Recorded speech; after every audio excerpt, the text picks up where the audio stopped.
देख रहे हैं इन डार्क राजकुमार के साथ। तो चलिए बढ़ते हैं आज की कहानी की ओर। दोस्तों, मेरा नाम श्याम है और मैं भागलपुर के कोचिन नामक एक छोटे से गांव में रहता था। कुछ ही समय पहले मेरे पिताजी मेरा पूरा परिवार शहर में शिफ्ट हुए थे। शहर में आए लगभग हमें 1.5 साल ही हुए थे, पर फिर भी हमारा गांव से संपर्क पूरी तरह से था। वैसे तो गांव शहर से काफ़ी दूर था, पर फिर भी साल में एक बार हम ज़रूर गांव जाते थे।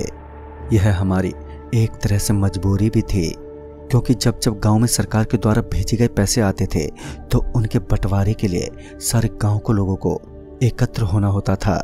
उसका सही से बंटवारा हो जाने के उपरांत तभी उन पैसों को गांव वालों में बांट दिया जाता या किसी अन्य काम में इसे लगा दिया जाता।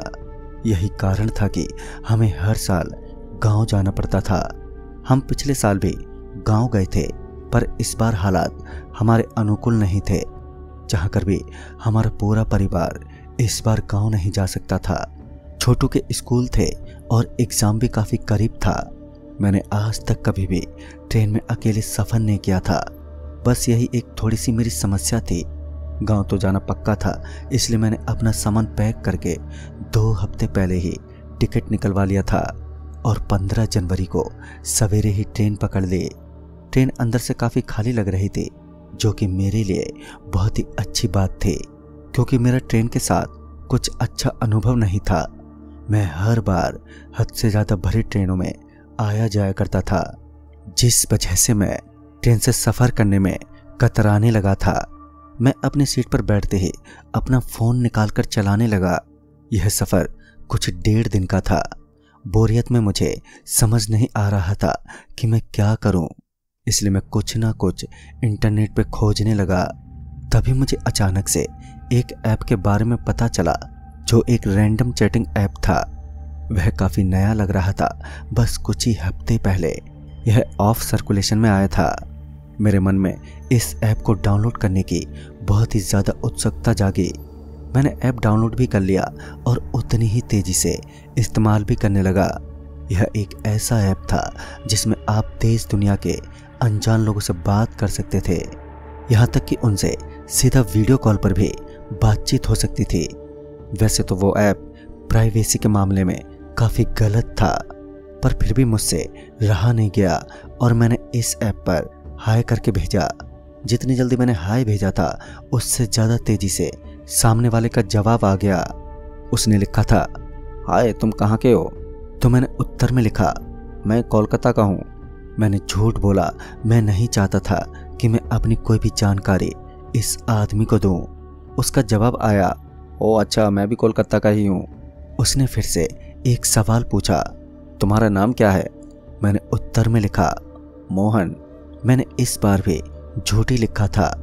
मैंने फिर उसका नाम पूछा तो उसने फिर से जवाब में अपना नाम बताया। वो अपना नाम कमलेश बता रहा था। इसी तरह से हमारी बातें होने लगी और काफ़ी समय तक खूब सारी बातें हुई, जिस पर मुझे उसके घर का भी पता चला। उसका घर बहुत ही गुमसुम जगह पर आता था, जिसका नाम महिनाम था।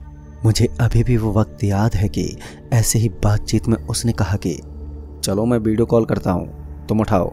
यह सुनते ही मेरे मन में अचानक से एक सनसनी जगी। किसी अनजान का वीडियो कॉल उठाना चाहिए कि नहीं, मैं इसी विचार में पड़ गया। पता नहीं वीडियो कॉल करना सही होगा कि नहीं।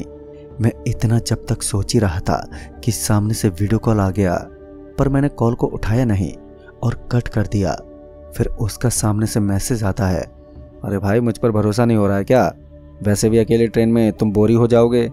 यह सुनते ही मेरे रोंगटे खड़े हो गए, क्योंकि अभी तक तो मैंने उसे लगभग आधी से ज़्यादा बातें झूठी ही बोली थी और ट्रेन की बात तो मैंने अभी तक बताई भी नहीं थी।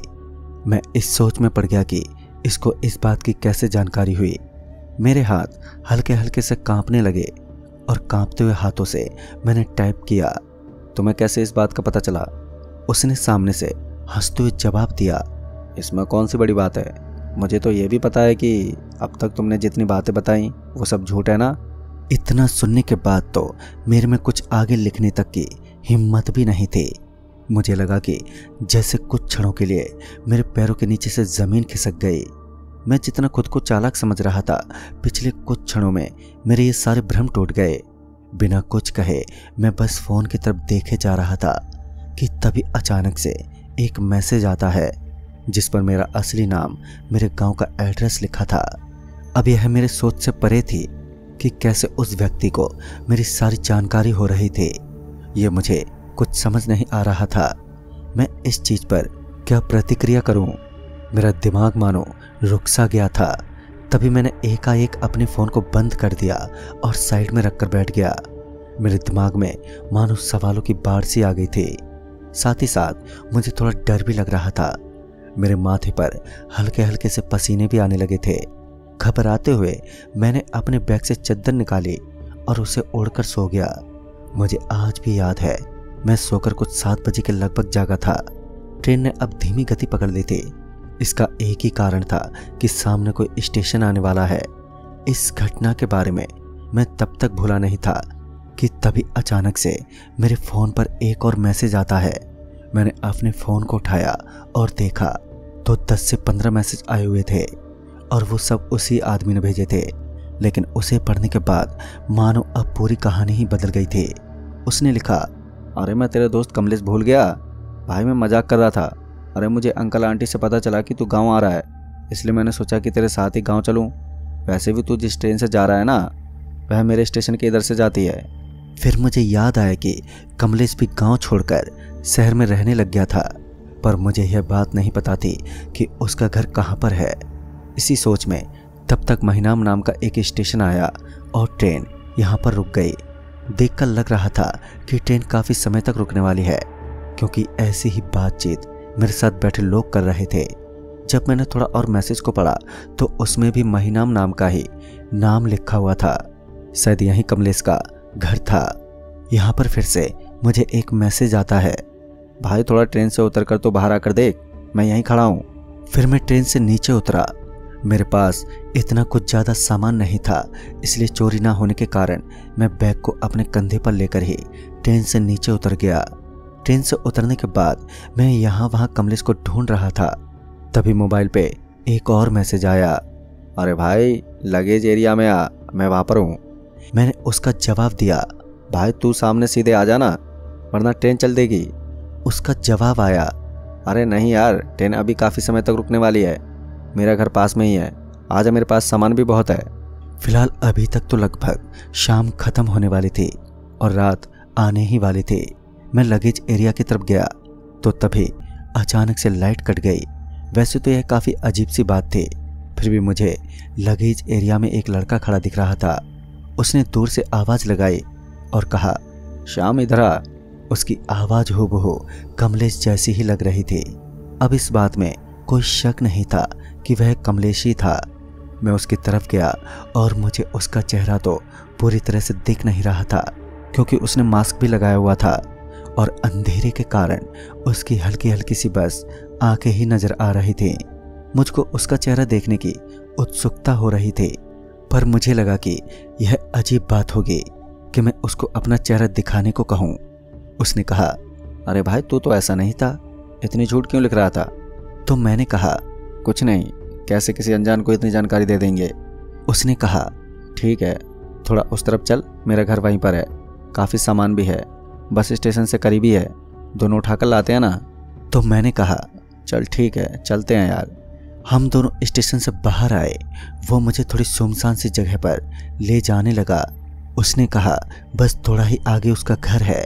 कुछ 2 मिनट चलने के बाद उसका घर आ गया। घर बिल्कुल अच्छी हालत में नहीं था।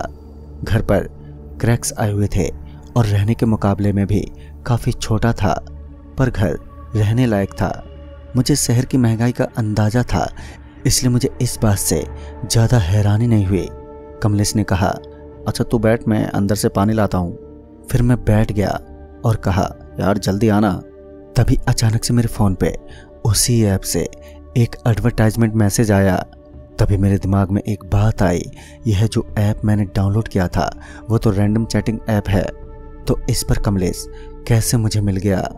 अब इस बात ने मेरे अंदर अनेक सवाल खड़े कर दिए, क्योंकि मैंने सच में अभी तक कमलेश का पूरा चेहरा भी नहीं देखा था। किसी अनजान ऐप पर मेरी जान पहचान वाला मुझे कैसे मिल सकता है। तभी मैंने कमलेश से पूछा कि भाई तुझे कैसे पता चला कि मैं यह ऐप डाउनलोड किया हूँ। इतना कहते ही कमलेश एक झटके में पीछे मुड़ गया और फिर जो मैंने देखा तो वह दिल दहला देने वाला था, क्योंकि वह कमलेश नहीं था। उसका पूरा चेहरा मानो सड़ा हुआ था और हाथ पैर पर अनेकों घाव और चोट के निशान थे। उसके चेहरे को अगर कोई देख ले तो उसका दिल दहल जाए। आंखों में खून सवार किए वो मेरे इधर देखे ही जा रहा था। इतनी बात तो साफ थी कि वह कोई जीवित व्यक्ति नहीं बल्कि एक इंसान के भेष में कोई प्रेत था। अब मैं अंदर से बुरी तरह से कांप गया था और मैं तुरंत ही वहां से भागते हुए उसके घर से निकल गया। कुछ क्षणों पहले का घर अब खंडर लग रहा था। अब तक बारिश शुरू हो गई और चारों तरफ बिजली कड़कने लगी। इसी में जब मैंने हल्का सा पीछे मुड़कर देखा तब मुझे मेरी जिंदगी की सबसे भयानक दृश्य दिखाई दिया। जैसे ही बिजली की चमक उस प्रेत पर पड़ी थी, मुझे उस प्रेत का पूरा रूप दिखाई देने लगा। एक दिल दहला देने वाले चेहरे के साथ वह अजीब ढंग से मेरी तरफ भागा आ रहा था। मुझे उस वक्त कोई भी संभावना नहीं लग रही थी कि मैं आज जिंदा बच सकता हूँ, क्योंकि उसकी गति काफी तेज लग रही थी। मैं अपने पूरे जोर के साथ वहां से भागे जा रहा था। शायद मैं अपना रास्ता भूल गया था। मुझे याद नहीं आ रहा था कि मैं किस दिशा से आया हूँ। वहां पर लगभग घनघोर अंधेरा था। मुझे कुछ समझ नहीं आ रहा था और मैं बेसुध होकर जिस दिशा में मुझे रास्ता दिखता तो उस दिशा में मैं भागने लगता। मुझे तभी ऐसा आभास हुआ कि वह प्रेत लगभग मेरे पीछे ही आ गया है, जैसे वह अगले ही क्षण मुझे पकड़ लेने वाला है। और शायद ये हो भी जाता। तभी अचानक से मुझे एक किनारे से काफी ज्यादा ऊर्जा में रोशनी आती हुई दिखी। मैं अब आंखें बंद करके उस दिशा में पागलों जैसे भागने लगा था। मेरे पैरों ने अब तक जवाब दे दिया था। मैं गिरते पड़ते किसी भी तरह बस भाग रहा था। पूरा शरीर मानो पसीने में नहा लिया था। मैं अपने दिल की धड़कन अब साफ साफ सुन सकता था।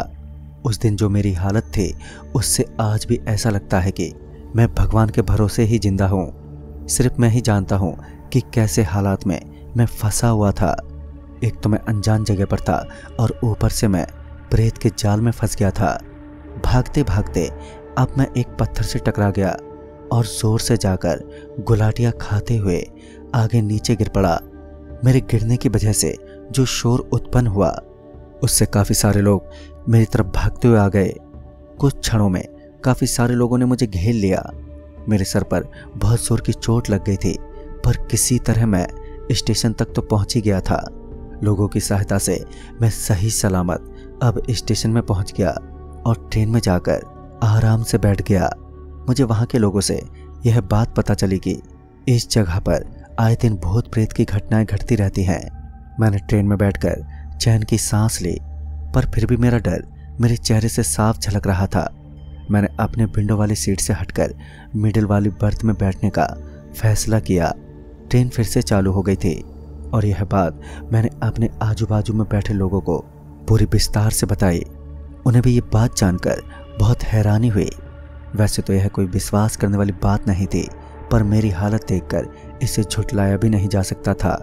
फिर मैं सीट पर लेट गया कि रात को अचानक से मेरे फोन पर किसी का कॉल आता है। फिर जब मैंने फोन उठाया तो यह वीडियो कॉल थी जो किसी अनजान की थी। मैं मन में ये सोच रहा था कि फोन को उठाऊं कि नहीं। फिर विचार किया कि उठा लूंगा तो क्या हो जाएगा। मैंने वीडियो कॉल उठाया तो मुझे सामने ही कमलेश का चेहरा दिख रहा था, जो किसी शैतानी पिशाच में एक क्षण में बदल गया था। मैंने सीधे वीडियो कॉल को बंद किया और उस ऐप को किसी तरह मैंने डिलीट कर दिया। वो ऐप भी डिलीट होने का नाम ही नहीं ले रहा था। फिर मैं फ़ोन को शट डाउन करके सो गया। वैसे मुझे पूरी रात नींद नहीं आई और गांव पहुंचने तक मैंने फ़ोन को बंद ही रखा। इसी तरह से मैं सही सलामत गांव आखिरकार पहुंच ही गया। इस घटना को हुए कुछ 3 महीने हो गए हैं, पर इसकी झलक आज भी मैं भूल नहीं पाता। उस ऐप के बारे में मैंने इंटरनेट पर बहुत ढूंढने की कोशिश की, पर मुझे उस ऐप के बारे में कुछ जानकारी प्राप्त नहीं हुई। मुझे लगा इस ऐप के बारे में ढूंढना इंटरनेट पर व्यर्थ है, पर तभी अचानक से मुझे एक पब्लिक फोरम दिखाई दिया जहाँ पर सभी लोग अपने अपने विचार रखते थे। तभी वहाँ पर मैंने उस ऐप के कमेंट चेक किए। यह ऐप किसी भी वेबसाइट पर अपलोड नहीं था। जिनके भी फ़ोन में ये ऐप गया था वो किसी न किसी अनजान मैसेज और एडवर्टाइजमेंट के जरिए ही गया था। इस ऐप को किसने बनाया, कहाँ पर बनाया, इसकी कोई जानकारी बाहर से नहीं निकली। लोगों ने इस ऐप से रिलेटेड अपनी अपनी कहानियां भी बताई थी जो सुनने में बहुत ही भयानक थी। यह एक शापित ऐप है, ऐसा कह के काफ़ी सारे जनों ने कमेंट भी किया था। मेरा नसीब अच्छा था कि मैं किसी तरह बच गया। मैं कभी नहीं चाहूँगा कि ऐसा किसी और के साथ घटित हो, और ये शायद मेरे साथ भी नहीं होता अगर मैं किसी अनजान पर भरोसा नहीं करता। तो दोस्तों, इस कहानी में बस इतना ही। तब तक के लिए बाय एंड टेक केयर।